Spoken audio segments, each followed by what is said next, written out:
Wrestling Omakase brings you a full course meal of all of Japanese wrestling, men's and women's. Join me, a Japanese wrestling fan for over 20 years, along with a rotating cast of equally knowledgeable co-hosts as we cover everything from New Japan and Stardom to Noah, All Japan, DDT, Tokyo Joshi, Mari Gold, Sendai Girls, Dragon Gate, GLEAT, Ice Ribbon, and even more stuff. If you're a fan of Japanese wrestling and you want coverage of the entire scene in one podcast, check us out right here on the Voices of Wrestling Podcasting Network each and every week. Get us wherever you get podcasts today.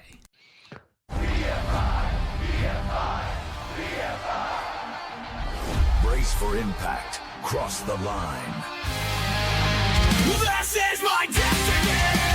It is a true life. This podcast is a member of the Voices of Wrestling Podcasting Network. Visit voicesofwrestling.com to hear the rest of our great podcasts, as well as show reviews, columns, opinions, and updates across the world of wrestling. Competition starting to get thick, it's the click, so I hope you work your A game. A made no lane from the track when we unite and spit. This isn't A game, better bring your A game. Competition starting to get thick, it's the click, so I hope you work your A game. A made no lane from the track. Man, we skip a week, and I screw up the intro with my my Brace for Impact theme there at the beginning. I don't know what the hell that was, but I ain't crossing no lines. I'll tell you that. Yeah, that was my. And there's so much AI in that song, you could kill a small village. So, Oh shit! Yeah. I just lost my camera. Sorry, man. I don't know what just happened. Oh, I just lost my camera. you're all good. Here, I'll just fix Hey it. now. Yeah, hey now, it's the Mike and JD show. I am your host, Mike Gilbert. I played the wrong entrance. I'm leaving that in, by the way, on the audio. I think I deserve the punishment for that. And plus, like, it takes me extra time to like clip out stuff, so I'm not gonna do that. We'll just keep that in. But We've been off for a week, and you fucked up the intro. I can't get my camera working. We're right back to where we always are. Least professional show on this network. Yeah. But we are back. JD, it's good to see you, my man. Been a couple of weeks. How was your Memorial Day weekend last weekend? God, that was last weekend. Great, actually. It was the last week. Last Friday was the last day of school. So year 4 for me in the books. The wife and I took a nice little trip. We went up to a Wyolising State Park in Wisconsin. Never been there before. Nice. It was absolutely beautiful. So we got to do some hiking. Quite enjoyed that. Yeah, it was great. Came home and then I was ready to, because like finals week of school is really hard to train. I kind of took a couple weeks off after the open, kind of let my body heal a little bit was the plan. I got a strained MCL. It's feeling better now. So I was going to get right. So the week of finals is really hard for a teacher to like do anything else other than, because there's so much other than just grading that has to get done. There's so much little shit. So I'm like, I'm just going to kind of lean down this week and I'll go back hard next week. And then I immediately threw my back out on Monday. I was fatigued on the very last set of kettlebell swings. I kind of overexerted it and the back went. So I was in and out of the chiropractor all week. I've been miserable. So physically, but it's been pretty good otherwise. How about you? Yeah, it's been good. I last weekend I was up in Virginia, and we had some friends that I was stationed with in Hawaii, and our kids like went to school together. They were our neighbors actually. We lived in the same quadplex there on base on Hickam Air Force Base. So they're stationed over at Langley in Virginia.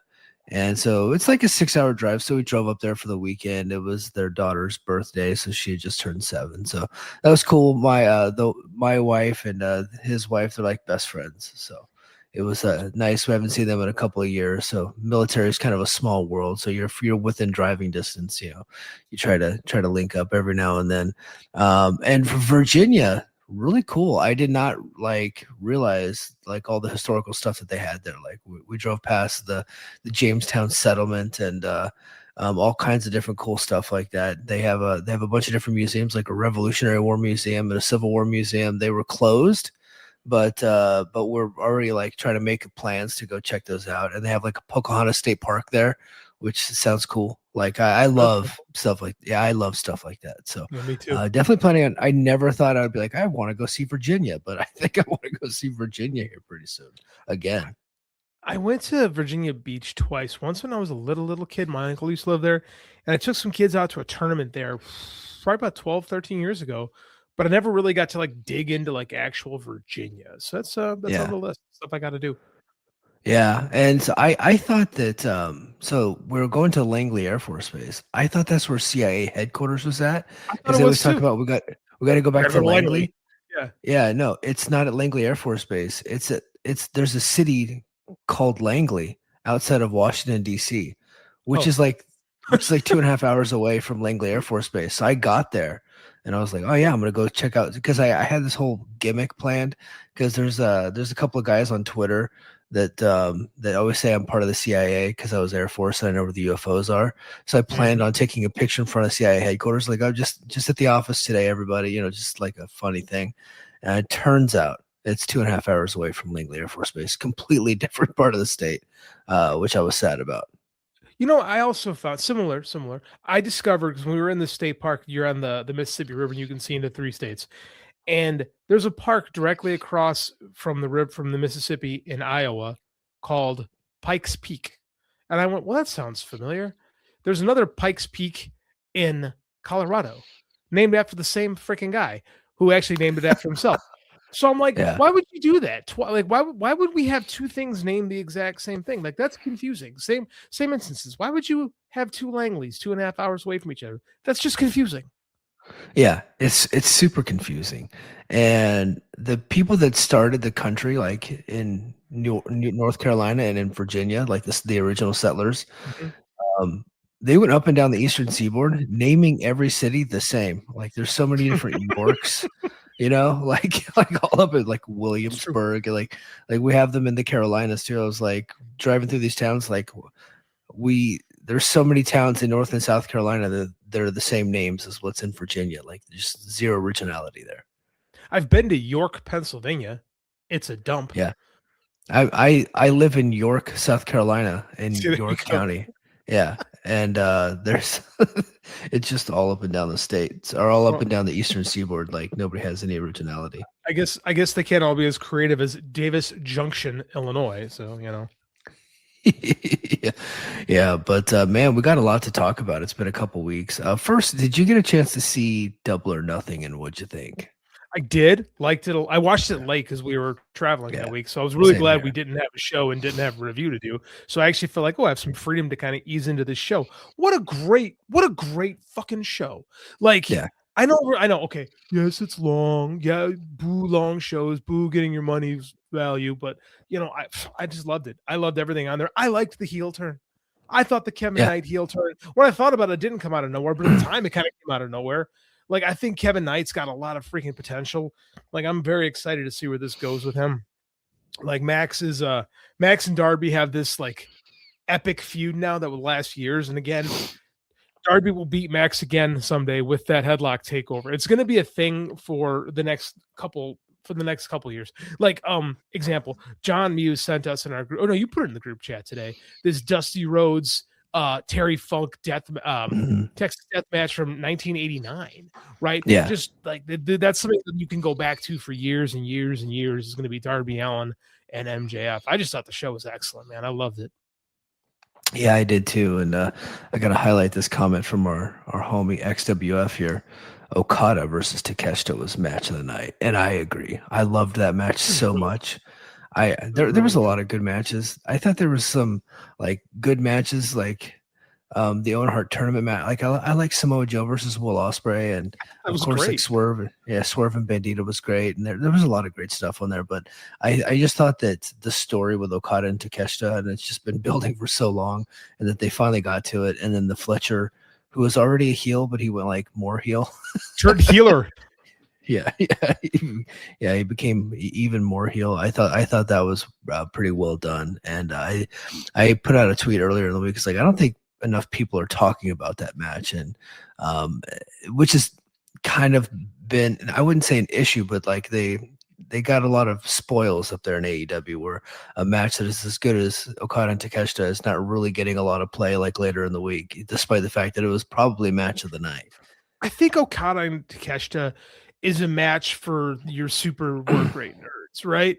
Like, it Yeah. has a good story surrounding it. Been building it up for probably about a year now. Like, but I think that's something that appeals more to, I don't know, maybe fans that listen to shows like ours or that really get into the Observer, as opposed to like, your more storyline driven based stuff. That's more more storyline based, we'll say. But I loved it. I thought Yeah. it was excellent.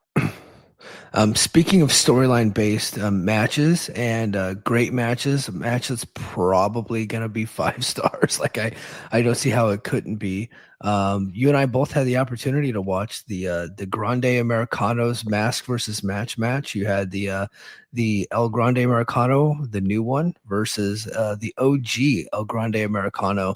And I think if you start the match from the entrances and you go all the way through the revealing of Chad Gable as the original Grande Americano and the celebration afterwards, it's one of the best freaking things I've seen in a long time. Just like beginning to end, just tremendous. I thought everything about it was perfect. It worked great. Just like the heat was off the charts. They sold a ton of tickets. Like I just don't like, it was beautiful. It was, to me, it's everything that's great about pro wrestling. For me, this is, and I'm like notoriously anti-Fed, right? I Yeah, hate as you anything should with the be. Federation, as I should be, right? Yeah. But I legitimately don't enjoy much from that company. This was, and again, I have intentionally not watched much over the last 6-7 years. This is the best Federation connected thing. I will always call it the Federation thing that I have seen since Shinsuke Nakamura's debut against Sami Zayn at that takeover, that WrestleMania takeover. Mhm. Like, it was excellent. It was, and I can't say I got emotionally invested into it because I haven't been following. I know what's going on tangentially because I know some people. But I haven't been watching all the AAA stuff. But man, it was amazing. It was really good. Like, it was really well executed professional wrestling. And people talk about heat.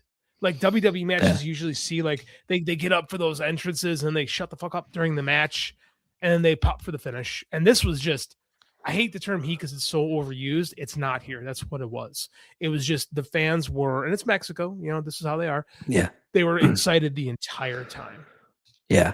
It's an experience that you really don't get a ton of in the States. Like, occasionally, I think AEW gets those matches occasionally, but this was just another level. It was, the heat was just off. Like, they loved the Kaiser Grande Americano so freaking much, and they hated the OG so freaking much. And you could tell like they were into it because they like to be a part of the show, but they were into it because they were like just into it. It's just another level in Mexico, which is hilarious because Grande Americano was designed to like make fun of Lucha Libre to get some cheap heat in America, right? And then maybe do some business in Mexico. And like that was the whole idea behind it. He gets to Mexico and he starts to get over a little bit. Chad Gable, he gets hurt, and then Kaiser goes down there, and this guy is really good, and he speaks Spanish. And all of a sudden they flip him babyface, and he's the biggest freaking babyface in the company. Just a tremendous babyface, and that goes back to the thing that I've always said. Like, I grew up with Mexicans my whole life, and then I've been to several different countries.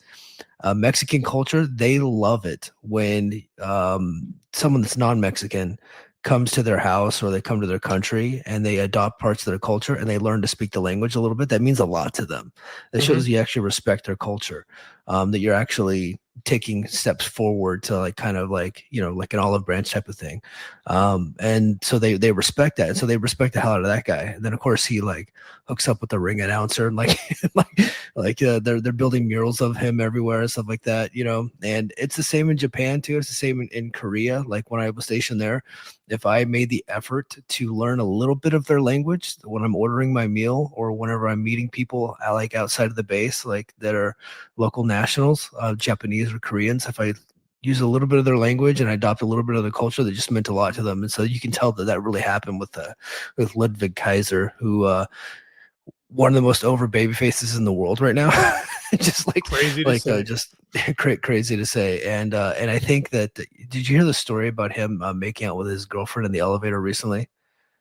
something about that, and he got in trouble with something. Like, explain that to me. So- I've got so he more was- thoughts on this whole thing, but please tell me this. Yeah. So he was in his in an elevator in his apartment complex, or the complex where he lives in Florida, and him and his girlfriend, I guess, were kissing, and as he's about to leave the elevator, there's two different versions of the story. So the version that was in the police report was that the guy told Ludwig to have manners, and so Ludwig went crazy and punched him. Right, that's what the victim, the supposed victim, said. Well, WWE leaks to a friendly media reporter, Raj Giri, that the victim said that he was going to call ICE on his girlfriend and deport her ass, and so that's why Kaiser beat him up, and so he actually gets arrested, goes to jail, gets bailed out. WWE leaks that story, making him this super big babyface, and now he's even more over in Mexico, right? It's the whole, Kerry Von Erich got arrested for drugs, and like they told the media that it was the Freebirds that planted the drugs on him, like that thing. Like they played it perfectly. You could tell like that's it was probably an Undertaker, Jeremy Borash call. Because like they're old school, they know how to get those reactions. But so he became an even bigger babyface, dude. Just tremendous all around. So this is like, this entire thing is like, we're gonna say like, I go off on how I don't think Triple H is a great booker, and I firmly believe that. And people are telling me that Calloway is an amazing booker because of how this played out. I don't think this is like something booked. I think this is just a perfect confluence of circumstances that they have just really rode smartly. And this is why pro wrestling is different than any other form of storytelling, right? Because like this doesn't work. Like this doesn't happen if they don't buy AAA, right? So they bought AAA. And like Chaz Betts has done amazing work any time they've given him something, right? He was the guy in American Alpha, but when they brought him up, Vince was like, "Oh my God, Jason Jordan." Chaz just stuck around, right? Then they gave him the Shorty G gimmick. Chaz just stuck around. He does that Alpha Academy thing that looks really stupid. Just sticks around, gets it to work. This guy can get anything over, and like you said, this Grande Americano thing was just to make fun of Mexicans, right? He's a giant coffee. It's a giant coffee. Now, what I liked about this is the whole thing has always been there's a nice little like twist on wrestling, what's the term I'm looking for here? Like wrestling, little foibles in wrestling, like little tropes. Everyone knows this Chad Gable from Jump, right? Just like the Mr. America thing or the Machines or, Stagger Lee, Yellow Dog, right? There's a long history of we know who's underneath that mask. Right. And that happened with both of these characters. And we've seen this before. We'll have two of them. They're doing a run in AEW right now with El Clone and Hologram when he comes back. They did it with the two Sin Caras where you bring in the original and you have another one and they eventually feud, right? But usually it's the original one who's the babyface. But this just, again, happened to work because Kaiser needed something to do. The guy can speak fluent Spanish. And then things just keep working out. And he was probably, pro wrestling never die. He's probably being an asshole and punched a guy. And then WWE's got a leak. Oh, he did it because the guy said he was going to call ICE. And of course they're going to eat that shit up, man. And they're making it great. Like legitimately, Ludwig Kaiser is the second most over babyface, probably next to Mystico. Like those are probably number one and number two in the whole damn country. Like, and they just keep. Like nobody could have had a long-term plan to book this, right? This is just everything just kind of falls into place, and they just rolled with the punches, which is how the best pro wrestling stuff has always been booked. Is like it evolves, it lives, it breathes, it changes, it grows, and you just keep making it work. And that's why you get moments like we got last night. It was fantastic. It's smartly booked, not smartly written, but smartly booked. Right, because booking and writing are different things. Like they're putting this together, but like the story in itself, it just it grew organically, which could not be planned for. So I gotta tip my cap to them on this, man. It's probably the coolest thing that they've done in years, and it's the least like programmed thing. Like they just let it be, which is probably great. Why I was in AAA and not on the main show because they kind of let it in its own thing. Yeah, anytime the Americanos are on the main shows, they're not really getting those same reactions. And so there were some people that were kind of upset that the mask versus mask match wasn't at WrestleMania, but that thing would have died at Mania. It This had to was be where in it should be. Mexico. Yeah, 100%. and they smartly did not put it in at Mania. They put it in Mexico, and it worked perfectly. And you're right, like it's not something they wrote, it's not something they created. It happened organically, it got over, and they just rode the wave, and they rode it Smart. perfectly. A lot of people are giving credit to the Undertaker, which his name's at the top as far as being the booker, but I think Jeremy Borash is probably the guy here, kind of creating the little moments in between, like writing the or putting together the little events. Like they did a serenade where he just met with people outside, and they had like a parade, and like they were singing songs. So Like, smart. can I just say that Mexican wrestling fans are way better than American wrestling fans? Like just like 10 times better. Either the fans in the north of AAA or in the south and the central in CMLL, they're the best. They're so much Yeah. better than us. Because I just watched recently the Mystico where it was the anniversary of his theme song where they had the lady come out and sing him to, and that was the greatest thing I've ever seen. Well, up until last night, that was the greatest thing I'd ever seen. It's just there's a lot of cool stuff happening in Mexico right now. And I got to be honest, I thought that WWE was going to go in and make AAA worse than what it was, because AAA was dirt like there for a little bit. Like They could only go one place. AAA's been Yeah. bad for a long time. Dude, I was just watching a clip of Vampiro, where he's on there. He's him and Stryker doing the ring announcing, and he's supposed to be doing a run in the match, but he's got the headset on, and they didn't hit his music, and he refuses to go to the ring until they hit his music, and he's like, hit my fucking music. And he's on the headset, and he's yelling at the truck to hit his music, and they're not hitting his music, so he just doesn't go to the ring, and he keeps cussing, saying, hit my fucking music. And then finally they hit his music, he goes, about fucking time, and then he does this run in, like and I just remember one time when Vampiro was on commentary, he farted and it came through the microphone. So and This is what they bought. Like it's like Yeah, people were this- worried that they would destroy the time modern tradition of AAA, and it's like, well, I mean, could it be any worse? Like, yeah, I remember and go ahead. go ahead. No, go ahead. I'm No, gonna praise no. him. I want more jokes first. Yeah, no, just last one. They used to be on Twitch, and I remember watching it on Twitch one time, and like you can actually chat with the announcers. And I remember like a guy named Batman, like they just have a wrestler named Batman. Just like IP be damned. It's just going Mexico. rogue. And yeah, like and the guy got hurt like legitimately, and people were like making fun of the guy, and the announcer's like, hey, please, like this is a man and he got hurt, let's take it seriously. I'm like, and I put in the chat, I was like, his name is fucking Batman and you want me to take it seriously? Oh gosh, so many good times watching the old AAA, but this new AAA, like they got rid of the 6-sided ring, and looks good. It does look good. Like I like that it doesn't look like the WWE product though. It's not as glossy, right? I don't think they're using the same camera equipment, but they're using stuff that's different. Like the show looks and feels different than the rest of WWE, which is smart, which is something that I will give TKO credit for. They let things kind of be on their own, where I think that a lot of us have bad tastes with this stuff. We thought a lot of the negative stuff with TNA too, more on that later. They would just come in and do their own thing and kind of run rush out of the company, because that's what Vince would have done. I think that Nick Khan and company, for all their foibles, that's my word of the day today, for all their issues, they kind of let things exist, and like they're doing right by AAA. They're running the show, but the show is in shambles to begin with. So what they're doing is working. They're letting AAA kind of be AAA, but it's less grody now. Like they've actually cleaned it up. They did. Like it's not because I think we think of AAA and we think of like Rey Mysterio and Juventud Guerrera in the early 90s, and AAA hasn't been that in a long, long time. Like it was just a down and dirty kind of blood and guts promotion when Conan was booking it with, like I said, with Vampiro, and now it's I know it's definitely a WWE product, but it gets to be a different product. Right. And it's it's not like AAA has never been traditional lucha libre, and they're gonna call it that. The worst part of the show is listening to Corey fucking Graves and JBL. God, I hate WWE commentary so much. Yeah, I didn't think Corey was bad on during this match, but I thought that Rey Mysterio and JBL were atrocious.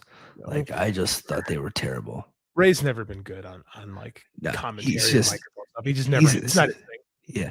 He didn't have that. He didn't have that charisma. I always thought Conan was pretty good, but Conan's in bad health, so he can't really do it anymore. But Ray, it's not really his thing. So, one of the big news bits coming out of last night was WWE is going full blown at CMLL.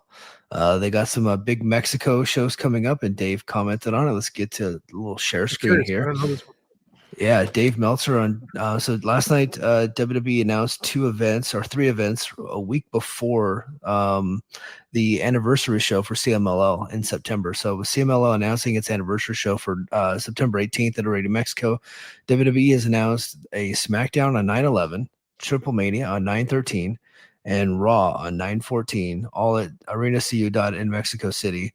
They are coming after CMLL. That was, I mean, the Triple Mania show typically takes place a month earlier, but they pushed it back to September to compete with CMLL. So they are coming for CMLL for sure.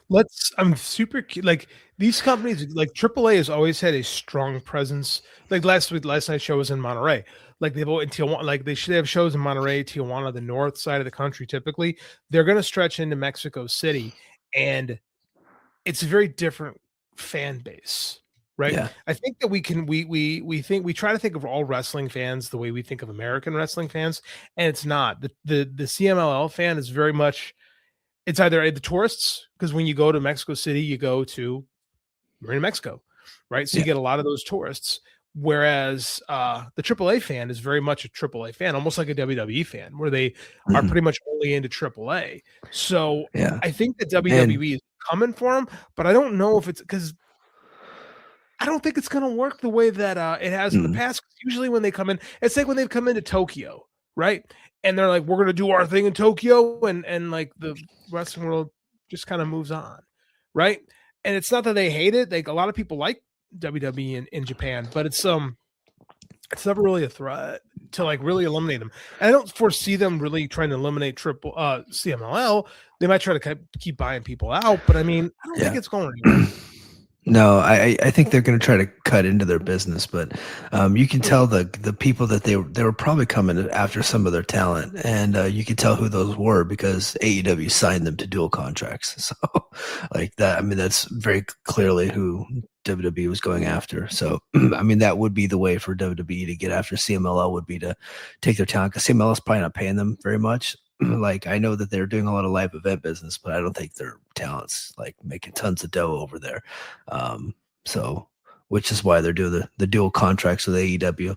I think probably a lot of them aren't even on contracts, right? Like I think that there's unions in Mexico, right? There are wrestling unions. It's a different kind of the entire wrestling world is different out there, but the exchange rate is still not great, right? I know they pay people on the houses still based in Mexico, but those CMLL shows do really well. So the fact that they are getting subsidized a little bit by AEW and they're keeping some of that talent down there is good because the last thing we need to see is one. I know this is what they want.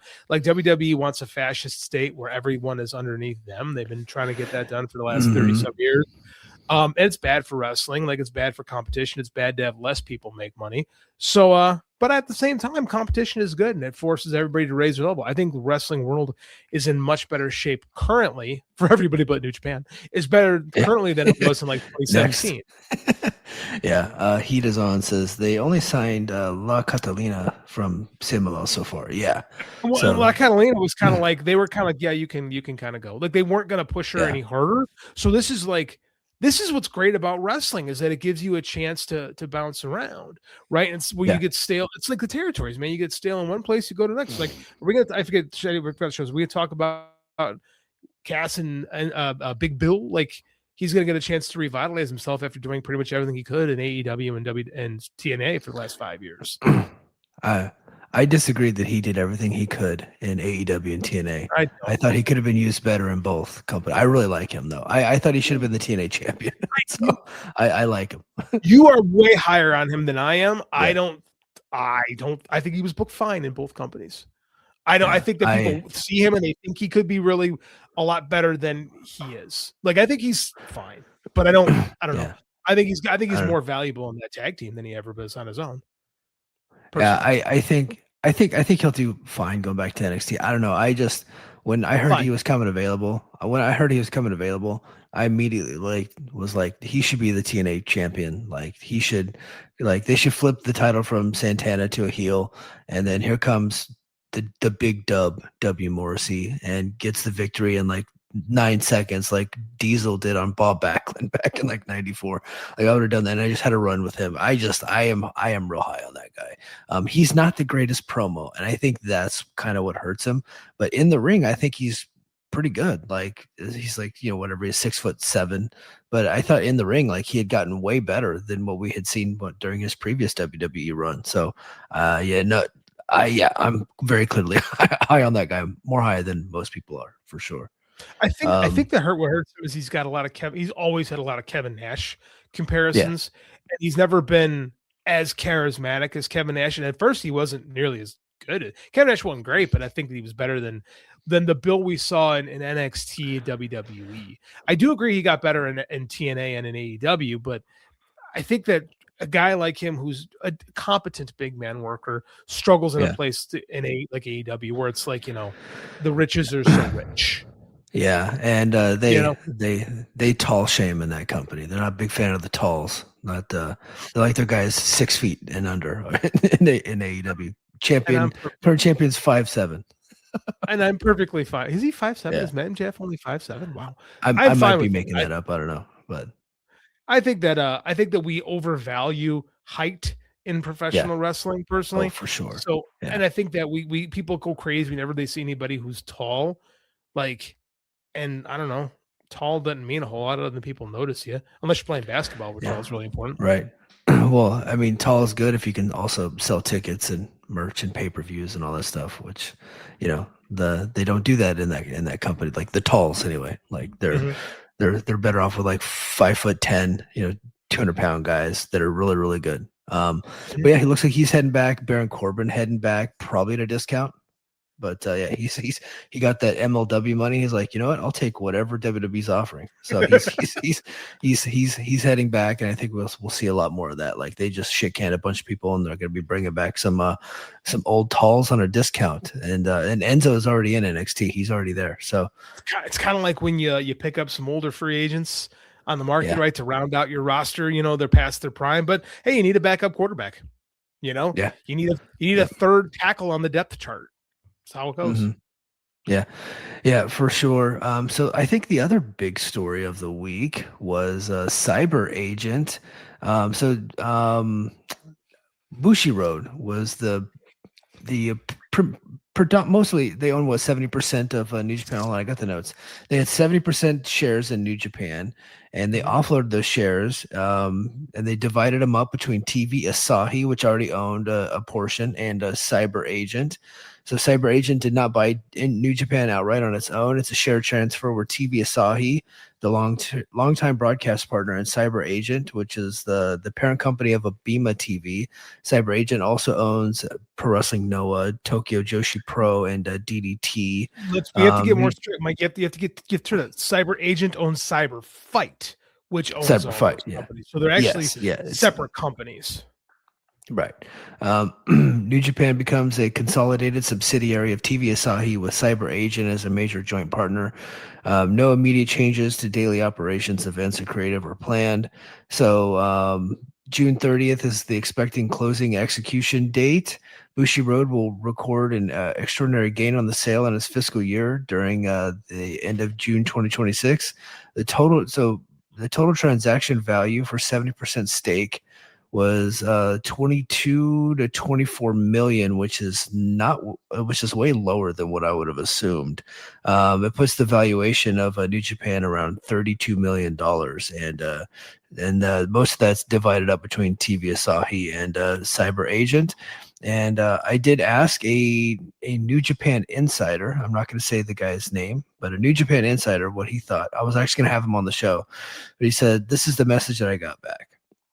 He said CyberAgent can do whatever they want with the three companies they already have, since but since they're equal partners with TV Asahi, I think they're provide more infrastructure for digital. Nothing changes in the short term. Tanahashi could lose his job. Kudani is no longer a name to use in conversation. So, big changes coming up for New Japan, and it also spells that things were really bleak for New Japan there for a while, it's tough sledding for that company. Well, people are going to be mocking the sale price, but the simple fact of the matter is that Bushiroad sold it for a lot more than they bought it. So they flipped this thing and made a nice profit. Like our boss Joe Lanza made a point on the flagship. This is the highest earning period in New Japan history was under the Bushiroad banner. So the problem is New Japan. None of the wrestling companies in Japan handled the pandemic well, but since coming out of the pandemic, they've really struggled to kind of find their way back. A lot of it has to do with like the fact that, again, New Japan is very much dictated on ticket sales. They aren't selling tickets and they can't pay stars. And when you can't do either of those things, it's very hard to stay relevant. So here we go. Like CyberAgent really likes having these companies. Like I know there was some speculation that WWE would get involved, but WWE is leaving Abema TV for Netflix Japan anyway. So what really is, there's a hole in the market now for Cyber Fight that New Japan fills pretty well, actually. Yeah. So they'll probably move over to Abema TV, right? Because right now they're just on. You don't think so? Because they're on TV Asahi. They're on TV Asahi. That's different company. Those are different channels. Like again, I don't really know exactly how the Japanese media works, but I know Abema and TV Asahi are separate things. It's so I don't know if you'll get any cross promotional stuff. I'm super curious to see what they say. Yeah, I'm super curious to see if I know they're separate companies, but if there's going to be more interplay with Pro Wrestling Noah and Tokyo Joshi Pro, and if Stardom's out of the picture altogether, because Stardom is staying with Bushiroad. So that I think a lot of things need to get worked out there, but it is interesting. Japan is so different though, because it's not like we haven't had a lot of interaction in the past between Noah and New Japan Pro Wrestling. Like it's not like it is in America. Like you could have rival companies that still will work together.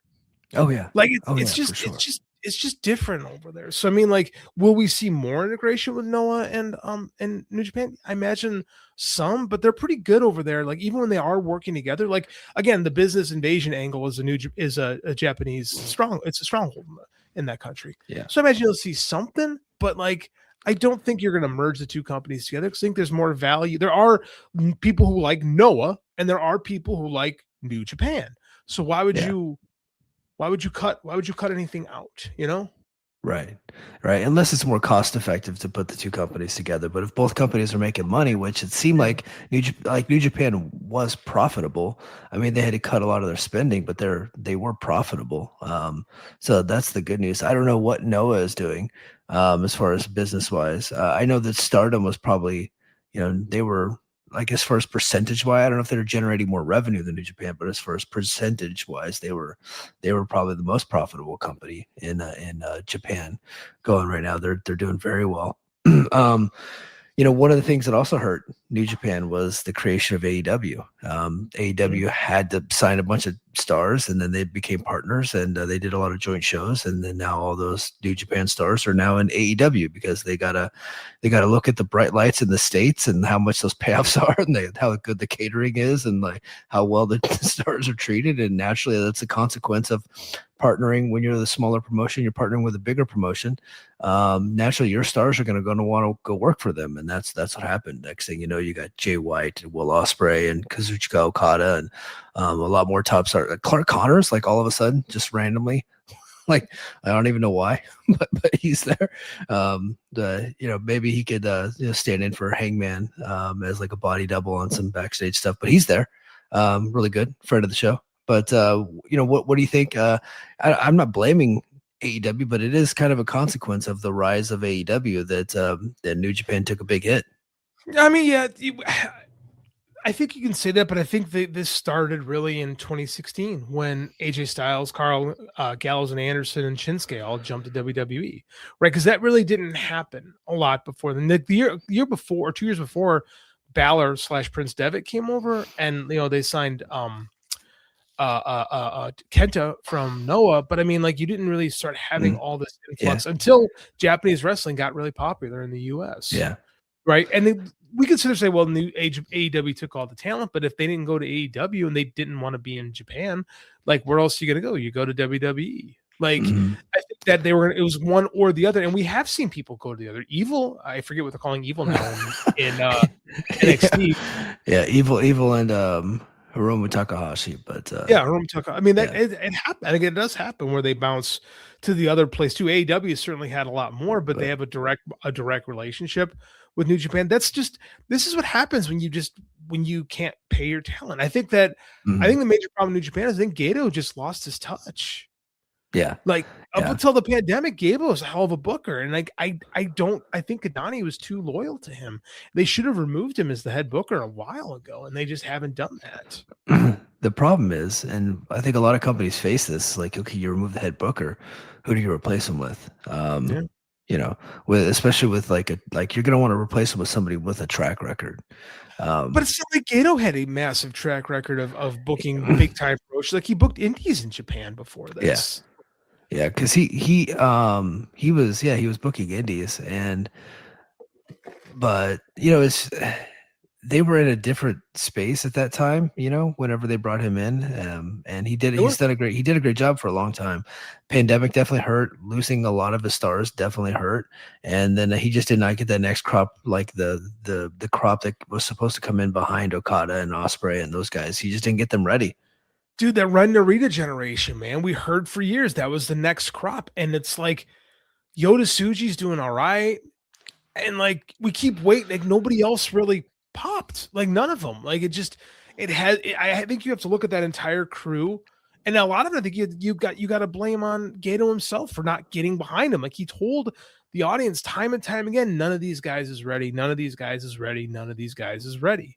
And eventually you're going to believe the company if they keep telling you that over and over again. So, I mean, like, dude, we pick on WWE, myself especially, but like they had an NXT a few weeks back where they introduced like 17 new people and told you these people are great. I mean, that's what you have to do as a promoter. You have to like sell. Gato never did that. And then again, the guy that he truly was behind the whole time, like the House of Torture was nothing but like Evil and friends, and then Evil bounces too. Yeah, and then he got married. So congratulations to him. I hope Evil does well. They were married for a long time. No, they were together, but I don't think they were actually married. So, but they hitched now because he's in the States now. So, good for him. Good for them. Good for him. Way out kicking his coverage. Yeah, for sure. All right. Last one, and then we're just gonna hit some random topics just from the internet. So Lansig, JD, are you familiar with what Lansig is? No. It is signal spelled backwards, and that has come back up again because of the TKO shareholder lawsuit. The TKO shareholders have filed a lawsuit against the TKO, Vince McMahon and Nick Khan and all those cats, and Ari Shaffir, and not Ari Shaffir, Ari, what's his name? Ari Emanuel, and Mark Shapiro. Ari Shaffir he's a comedian, a funny comedian. I was listening to him earlier. What are you talking about? Yeah, sorry. Yeah. Ari Shaffir has a new Netflix special. The title is just Jew. He's a Jewish guy, so he's just doing Jewish comedy. So I'm looking forward to seeing that. But I'm sure it's going to be very offensive, which I like. But the latest major development on May 26, Vice Chancellor J. Travis Laster, it's a name, issued a memorandum opinion imposing sanctions for spoliation of evidence against McMahon, Khan, and others. The judge ruled they acted recklessly by deleting potentially relevant messages on the Signal app despite legal preservation orders. During merger discussions in February 2023, Nick Khan texted Vince McMahon the single word, Langus. McMahon replied, "What in the blue hell is Langus?" Khan responded, "Read it backwards," with an exclamation point. Langus backwards equals signal. The judge cited this as evidence of extensive back channeling. Khan directed McMahon to move sensitive conversations off regular text into the encrypted Signal app, which allows auto-deleting messages. Plaintiffs argued this showed an intent to conceal or avoid preserving communications related to the WWE sale. The exchange came up in the context of McMahon texting Khan about WrestleMania creative, even though McMahon had supposedly stepped back from day-to-day operations at the time. So that is back. Lansig is, or Langus. Did I say Langus? You said Lansig, and I'm like, what the fuck is he Lansig. talking about? Should be, I spelled it wrong. It's Langus. The Signal app was like a big issue in the military for a little bit because our dopey Secretary of Defense got he added a Atlantic reporter to a chat where they were putting out classified information about strikes on Iran. So the Secretary of War, sir, show your former boss respect, and he pulled a Vince Russo. He did. Yeah, he invited Mike Johnson to the group chat. But but Langus was back in the news. So that is the latest development on the shareholder thing. I just thought that was pretty funny. It is hilarious. Like, I don't know. Like, Vince McMahon's such a baby boomer. What are you trying to say? Like, what? He legit said, "What in the blue hell is Langus?" Mark felt the man was not as far as keeping things secret. No. He is not Deep Throat, although I've heard some rumors about him. Maybe he is. I don't know. Hey-o. Road Warrior Hawk had some theories. Yeah. Oh shit. Hey JD. Did you know that there's some hipsters and slow adults on social media right now trying to rewrite history and say that Stone Cold Steve Austin was not a good wrestler? Are you aware of this? You screenshotted this and sent it to me last night, and I was having a rotten evening as it was, and I was like, "You got to be fucking kidding me!" I'm glad I made it worse. I saw that. I'm like, I hate people so much. And then you show me that at least Royce Isaac was burying his ass. I'm like, all right, I feel better about the world. Like, this idea that Steve Austin couldn't work is just like, it's the dumbest bunch of shit ever. Like, the man was literally paralyzed from the neck down for a good 10 minutes. And then found a way to battle through. And people take that as, well, Steve Austin wasn't really a good pro wrestler. He was just a gimmick. And it's like, motherfuckers, do you know, like, did you watch anything ever? Like, God damn. Yeah, he was like a really good, like, in the ring wrestler, like doing the moves and the horse shit and all that stuff when he was younger. But then when he got hurt, he just became a brawler. And so he had to like alter his style, and he was a great brawler. And he turned out to be probably one of the better brawlers ever, right? Like, he ended up having a generational run, the run of his life, based off of his brawling and, well, of course, his personality and his promos and the whole total package. Like, not everything is what is scientific wrestling or high flying wrestling or whatever you can do in between the ropes. There is a full package that wrestlers need to have in order to make a lot of money, and Steve Austin had fucking it. Yeah, absolutely. And people knew it from the get-go. That's why WCW hired him when he was 1 year into the business and immediately put the TV title on him, because they're like, oh, this kid's good. Now, I will argue to the death of me that Steve Austin was like, the injury happened. He changes his style after August of 97. Right, Owen Hart dropped him on his neck. Steve Austin was already the fastest rising star in the WWF before that happened. In April of that year, him and Bret Hart had an amazing fucking match that ended with this gory, phenomenal finish that people remember. But the rest of the matches worked fantastically, and they had a match that was almost as good the November before that. So this idea that Steve Austin only became famous because he became a brawler is, you know, what's the phrase, causation equal, I forget. It's causation is an equal fuck. I don't know. I'm having one of those nights tonight, man. Yeah. I was writing all day, and all my good words and creativity are already gone. This causation is not equal correlation, something. Yes. Anyway, it wouldn't like people say he wouldn't have gotten that famous unless he changed his style, which is complete bullshit. Like, no. Steve Austin maintained the stardom that he was, the rocket that he was already on, right? And he made it work. Steve Austin the Steve Austin of 1997 would have had better matches had he not gotten hurt, and his career would have been longer and we would have gotten more of it. If anything, the injury slowed down what could have been something. Now imagine how good he could have been overall. He could have been the greatest, one could say he's the greatest of all time, but he could have had the work rate and the promos. The problem is he got really hurt and had to figure out a way to make his shit work. And he did because he fucking Austin. But we can't pretend like the man was terrible because he was a phenomenal athlete to begin with. Yes, he was an amazing athlete, and he played like linebacker and fullback in North Texas State, which he wasn't like a world beater there, but like you have to be a pretty good athlete to play for that college. And he had a full ride scholarship there. So, it was a small school, but it's still Division I. It's Division I. This is Division II. I thought it was Division II at the time. I don't know. It was either small. It was either 1AA or Division II. Like regardless, you got to be pretty damn good to play football there. Yeah, right. And then he started I think he started in '89 in the USWA, and then like by 1991 he was in WCW on a full-time contract. So Chris Adams, right, one of the all-time great carnies, was his trainer. Chris Adams immediately worked with Steve Austin. Immediately, like the first thing that Steve Austin did in professional wrestling was a feud with his trainer Chris Adams, because Chris Adams knew he could make a shit ton of money with this guy who didn't know anything, right? Yeah. But immediately, this Mick Foley in his book talks about how he was watching Chris Adams' school at some of those old Texas shows, and he immediately singled Steve Austin out. Like, that guy's got it. Because he was a big, giant, ripped dude with blonde hair who was handsome as shit and athletic. Of course that man was going to make it. Yeah. Like, you have to try to fail when you look like Steve Austin, like, which a lot of pro wrestlers manage to do that. Yeah, because you had similar guys like at the time that just didn't have it. Like they didn't work hard enough. They didn't like train hard enough.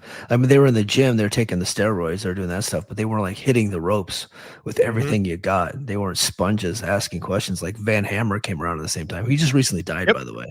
Rest in peace. But like they gave everything to that guy, and he just didn't have it, right? But Steve Austin had to work his way up to the USWA and eat potatoes, and he always tells the story of tuna cans and potatoes, and feuding with Chris Adams, and then like he got one over on Chris. He stole his wife. Yeah, he did. True story. Then took her to WCW. She became his manager there, and then he eventually he went to Paul Heyman, right, and did the whole what was the name? Superstar Steve Austin. Stunning Steve Austin with Stunning Steve in the Dangerous Alliance. Yeah. But you said Paul Heyman. I thought you meant when he brought him to ECW as No. Paul Heyman was his manager on the Dangerous Alliance. Yes. I knew that. In the early 90s. Yeah. I didn't mean for this to become just a biography of Stone Cold, but fuck it, since we're here. Why not? We're here. Yeah. He was fantastic, like from the beginning, right? Like you could tell the guy just had it. And the only reason he left WCW is he was pretty miserable. He got hurt, and Hulk Hogan came in, and he just saw that he wasn't going to go anywhere, so they fired him while he was hurt. And he went to ECW 95, I think. And then was just cutting promos, and like Jim Ross called him up and brought him over to the WWF in 96, and the rest is history. Just had a freaking generational run, man. So you can watch Steve Austin's career in WCW and see that they immediately have eyes on him to be an eventual world champion. He comes in 91 as like just Stunning Steve Austin, right? They give him the TV title pretty quick out of the shoot. Right. And then he becomes like the prodigy player of the Dangerous Alliance. Like he's essentially what you remember Evolution, right? In WWF. Yeah. He's essentially given the Randy Orton role. Or kind of like what they've done with Austin Theory a million times, right? But Theory, but he sucks. Theory is a star in theory, right? Yes. Like Theory. So Theory. He has the look, he has the athleticism, he has the body, he can do the moves. He doesn't have it. He doesn't have what Stone Cold had, right? Just that, like, and they're trying to force feed him down your throat. Theory is Van Hammer. Stone Cold is, Stone Cold, right? Like there's a difference, So he becomes the young star of the Dangerous Alliance. He's essentially mentoring under Rick Rude, which he's watched a lot of young, stunning Steve Austin stuff, a lot of Rick Rudeisms in there, right? And then like he talks about he was gonna get that U.S. title run, but the truth is Rude wasn't quite done yet. So while they were still using Rude in the U.S. title picture, they put him with Brian Pillman as a makeshift tag team that immediately becomes one of the most legendary tag teams of the 1990s, and they were together for like 7 months. But if you go back and watch the Hollywood Blondes, they were the shit. They were I remember being 13 watching when these guys are the best. They're going to be the best tag team ever. And then when the team splits, Steve Austin immediately goes back on that trajectory. He's got the U.S. title. He's feuding with Dustin Rhodes. Like, you can see that they're warming up to eventually him versus Sting, right? That's going to be a thing. And then Hulk Hogan comes in and Steve Austin hurts his knee, the first knee injury that started to slow him down a little bit. And then it's derailed because he wasn't one of Hogan's guys. Yeah, he lost the U.S. title to Hacksaw Jim Duggan, of all people, who was, I loved Hacksaw. I mean, he was great in Mid-South, but he was cooked at that point. And he lost He was in just like a big, 10 seconds. yeah, he was just a big fat guy with a 2x4 in 1994. He wasn't the same guy from Mid-South in 1983. Let's see, Damian Redmond says, Theory had it in Evolve. So Theory has what is called small room charisma. Theory was doing well. Austin Theory was doing well in Evolve when Evolve was running nightclubs and bars and things like that. It has not translated. No matter what they do, they keep repackaging the guy. Go ahead. Refresh my memory. Who was Austin Theory's big rival in Evolve? I didn't watch a single thing. Like other Darby than Allin. highlights and Darby Allin. Okay. So Darby's doing pretty well. Yeah. So I'm just gonna leave that. I'm just gonna leave that right there. You know, he's doing well in AEW. I don't think Darby would have done well in WWE because, like, as you can see, he doesn't look like Austin Theory. You know? Darby's the first person to tell you that he wouldn't have done well. And he's But that's the thing is like Gabe went all in on Austin Theory, and Darby got to be the guy who got his ass kicked by Austin Theory and got over getting his ass kicked. Well, that's what Darby gets over doing. But I mean, like I said, they were going to they made the centerpiece of Evolve Austin Theory, and you know, it's essentially basically what Tony's done with AEW with MJF in the Austin Theory. Yeah. By the way, MJF much better than Austin Theory. He does have it. Yes, yeah. I mean, it's not about size. It's not about like looks and body, and those things help. Don't get me wrong, but it's like when that green light comes on, is what you're doing translating to the audience? I don't care if you do 1,000 moves and your kickouts are really well timed. Like, I love Roderick Strong. He's never going to be over because his stuff just doesn't translate to television and make people care. Right? He's a really good wrestler, but he's never going to make people care the way that a guy like MJF does, or like what we saw in the Grande Americanos match from last night. Like, they made people care. Right. And it's a very unique trait to be able to do that. And only a few people have it. Adam Cole was one of the least believable badasses of all time. Yes. Great. Right. Adam Cole, look at him, you're like, this dude couldn't beat up my dog. Like, but then he gets in the ring and that dude would just ooze charisma as a babyface, as a heel, didn't matter. He could get over. Like, and he had to, if you had, like, I'll be this guy, if you had Adam Cole's charisma and Austin Theory's body, you would have Stone Cold Steve Austin. Yeah. That's the guy. No. Yeah. That's it. Yeah. If you had MJF's charisma and Austin Theory's body, yeah. You know what I mean? Yeah, for sure. But Austin Theory, it's like the lights are on and nobody cares. It's just like, and I'm not trying to be a dick, but you know, that's just true. Like, but there's a spot for him on the card, right? He can do things on the card, but he's not going to be the guy that's going to sell tickets or merch or anything like that. Let's see. I got Theory is. Oh yeah, I was going to pull the exact same way you were. We were okay, our heads were in the exact same spot. Go ahead. He makes a good point. Says Theory is only 27. Maybe he will get there. He's not going to get there in this company. He's got to go learn a new hold in a different territory for a while. So I'll go back to this. Steve Austin was, someone put Tully Blanchard. That's exactly what Steve Austin was. He was essentially Tully Blanchard. The very similar characters, very similar things. His charisma was good, but it didn't jump across the screen. He really was like a Tully Blanchard, Arn Anderson type. You saw he had it, but like Brian Pillman was the dude in the Blondes. Like Brian was the charisma guy. Like Steve never quite had it. that side of it. That's what really derailed him. That's why Hogan really and Bischoff didn't really get behind him, because they didn't think Steve Austin had it from the charisma side. They thought he was Austin Theory. And then he got really fucking pissed off when he got fired and found it in ECW. Right. Yeah. And that's the thing, is people knew it was there. They just kind of gave up on him because it didn't jump off the screen. Now it did earlier in his career, but again, a couple injuries and stuff like that it can kind of get you jaded and you get into a down spot. And now when you're in a down spot, you can do one of two things. You can surrender or you can get really fucking pissed off. Steve Austin got really fucking pissed off. And you watch those ECW promos, that's where Stone Cold was born. Yeah. And he stopped being a Hollywood blonde and he went back to being a Texas redneck, right? That's angry about the world. And when he's angry, that's when he's at his best. And he's actually like super funny too. He's got really good comedic timing as well. But that came out when he was angry too. So we'll see. Like I remember watching Theory beat John Cena, and I was just like, I thought it was the dumbest thing in the world. It's like, guys, like this guy just doesn't have it, and he beat John Cena at WrestleMania. It reminded me of Fandango beating Jericho at WrestleMania. You know what I mean? Mm-hmm. Like Fandango, he had the dance and he had the song, but he didn't have anything else. Like he just like here's some people the thing just aren't stars. And maybe you're right. The problem with Austin Theory is this is a guy who's 27. He's 27. He's been on WWF mainstream television since he was 23, maybe 22 even. Yeah. Like, this man has never really tasted destitute. I don't think, I think he's a guy. Now I'm like, maybe I'm gonna be a dick for saying this, but I think he's a guy who's been given a lot. He's been given a lot of opportunity.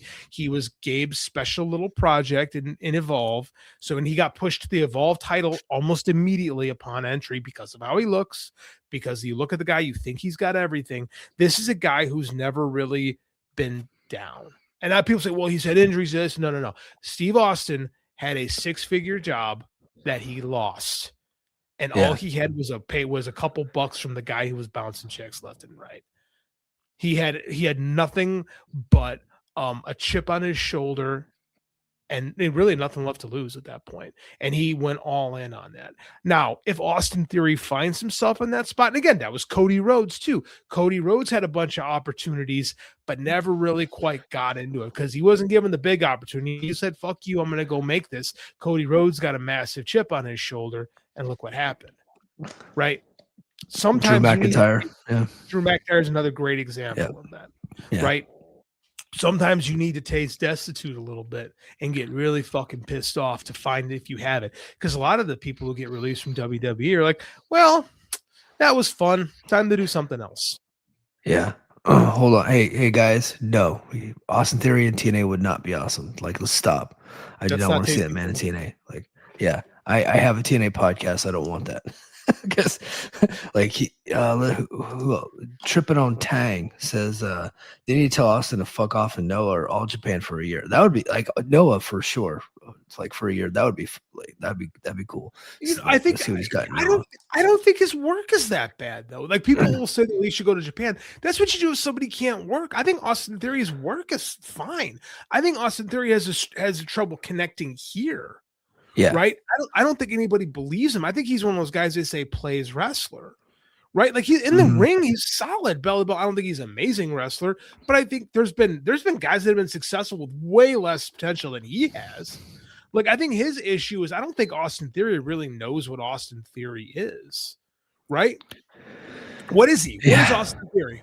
Like what is he? Explain Austin Theory. You know what I'm saying? Yeah, I couldn't even begin to tell you what the hell he is. Isn't he Grayson Waller's tag partner, or is that somebody else? No, that was him. That was him, yeah. And then he gets a haircut, and then now he's in the Vision because Paul Heyman just happens to like him.